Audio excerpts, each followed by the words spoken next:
here inside the W. Mason Coaches Report. Andrew Shorstad, joined by the head coach of the Hofstra Pride men's lacrosse team, Seth Tierney. Coach, thanks for joining us. Andrew, thanks for having me. A couple of big wins against Stony Brook and St. John's to close out a perfect non-conference season for your team. An 8-0 start, the best in program history. I mean, so many different things to say about this team and their start. What do you think about their non-conference overall? Yeah, I mean, again, the record says it was perfect. I think that the guys on the team know and the coaches know it wasn't perfect at all times. The final scores worked out well for us.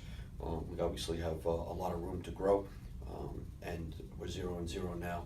So although that was an exciting time and people are going to report about it, the fellows know that as of yesterday we were 0-0, and we have the CAA coming up, which is going to be a brutal run for anybody. But again, really proud of the guys, the way they've handled themselves through the non-conference run.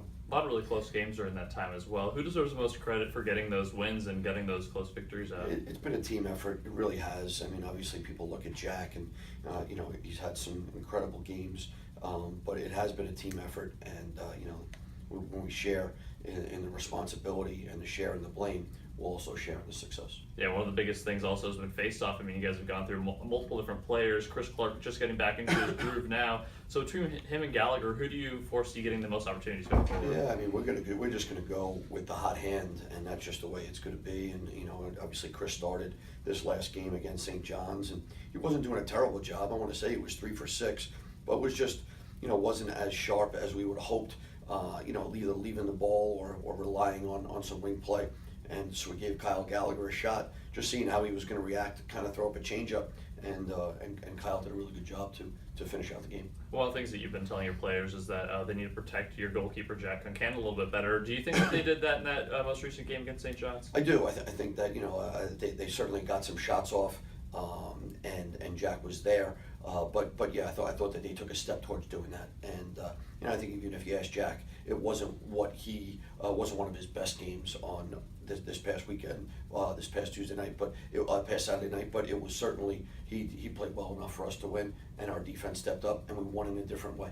Now, conference play coming up for the CAA. As you mentioned, you guys are 0-0. But what are you seeing from the CAA so far this season? How is it compared to previous seasons too? It really, the non-conference of the CAA, it really doesn't matter. It's one of those things where everybody gets right back to the line when CAA plays. Whether you're 8-0 in non-conference or you're 0-8, it doesn't matter.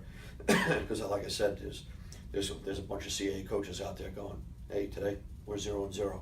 And we got a whole new start. Let's tighten our belt. Let's clean it out, and let's see what happens. Does it help your guys out enough that you're no longer playing 2 games a week? It's just back to the one game a week kind of groove that you guys are used to. Yeah, I mean, I guess I don't know. It's really on how we handle it and what we do going forward. Again, we have to have the proper amount of rest, the proper amount of mental preparation, and then certainly the physical part has got to be there. But when you start to get past that halfway point in the season, you do have to take some of those things into consideration. First game on the road against Fairfield, a 3-6 team, but they played some pretty good teams as well. What have you seen from them? Yeah, I mean, they're a team that has had our number the last the last 3 games in the last 2 years and ended our season. This is a new year. It's a new team for them. It's a new team for us.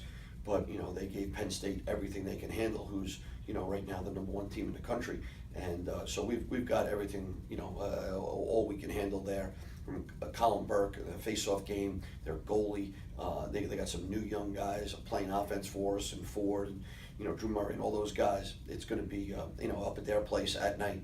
We got a war on our hands. Yeah, what's going to be the biggest factor for you guys in getting that victory? Yeah, I'm going to say certainly we're going to have to get our nose over the ground ball. We're going to have to neutralize some of their facing off in their wing play, have the ball on offense, and we're going to have to be very particular on our shooting because he's pretty good in the goal. He's Seth Tierney, the head coach of the Hofstra Pride men's lacrosse team. Coach, thanks for joining us. Thanks. And thanks for tuning into the WB Mason Coaches Report on GoHofstra.com.